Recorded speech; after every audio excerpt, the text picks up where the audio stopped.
Bienvenue à toutes et à tous. C'est parti pour le 4e numéro de votre magazine Les Échos de la semaine Climat et Énergie. À l'occasion du lancement officiel de l'initiative Life Art au Sénégal, les discussions ont essentiellement tourné autour des mécanismes pouvant faciliter l'accès au financement climatique, tant pour l'adaptation que pour l'atténuation.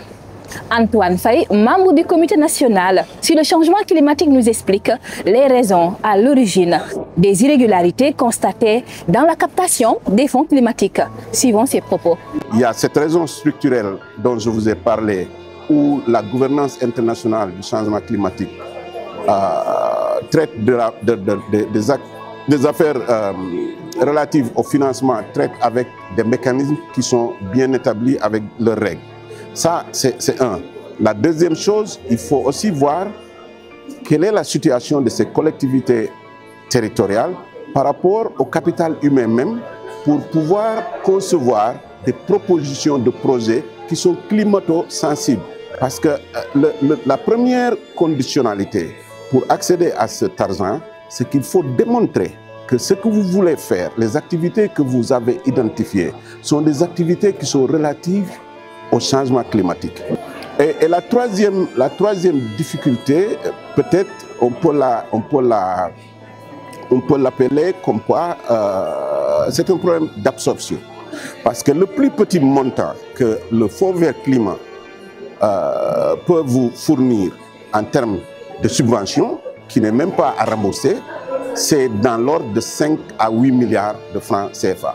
Il n'y a aucune collectivité territoriale au Sénégal, si c'est une commune, qui peut absorber ce montant-là sur un seul projet.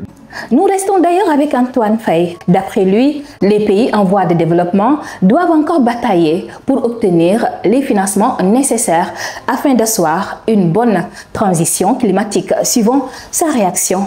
On sait qu'on est parti de Bakou avec, disons, une promesse sur 300 milliards de dollars. Alors que nous demandions à la limite 1300 milliards de dollars. Donc on s'en est sorti avec juste une promesse de 300 milliards. Maintenant, les 300 milliards, on pense que c'est acquis. Maintenant, il reste à voir le gap, comment est-ce qu'on va le renégocier à Belém. Et ça, c'est clair que ça va être vraiment très difficile. Au Sénégal, à l'instar des pays en voie de développement, les communautés agricoles sont rudement affectées par cette crise climatique planétaire. Le besoin d'adaptation des systèmes de production alimentaire sonne comme un impératif.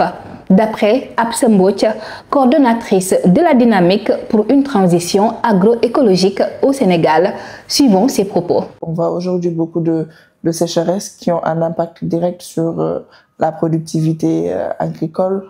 On voit cette question qui est liée au réchauffement, cette raréfaction des bases productives, mais également leur destruction. Donc, ils sont toutes liées à cette question de changement climatique.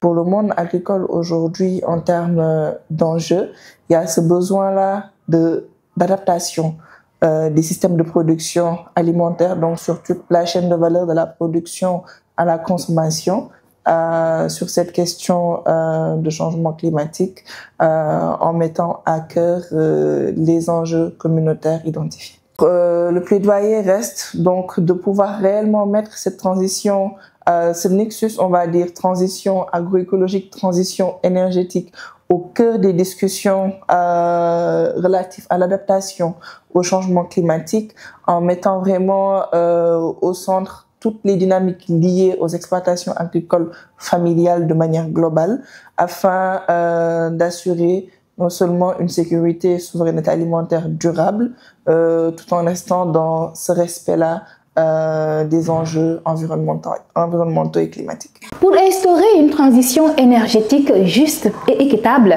le gouvernement du Sénégal doit prendre en considération certains aspects en termes de transparence et d'inclusion. C'est du moins l'avis d'Ibrahim Ngom, le chargé de projet au niveau du CRADESC. Il exhorte l'État à prendre en charge les travailleurs dans le secteur fossile qui seront fortement impactés par cette grande mutation. Suivons ses propos. Pour que la transition soit juste et équitable, il va falloir d'abord plus de transparence et plus d'inclusion, notamment dans la mise en œuvre de la transition. C'est vrai, l'État du Sénégal a fait beaucoup d'efforts en matière d'inclusion, en matière de transparence, mais également on peut demander plus de transparence dans le cadre notamment de la gestion du JETP, plus d'inclusion dans le cadre de la gestion également du JETP. Pourquoi? Parce que si le JETP ne doit laisser aucune personne en rade. Également, il y a la nécessité de respecter la biodiversité, mais il y a également la nécessité de corriger les inégalités d'accès à l'énergie.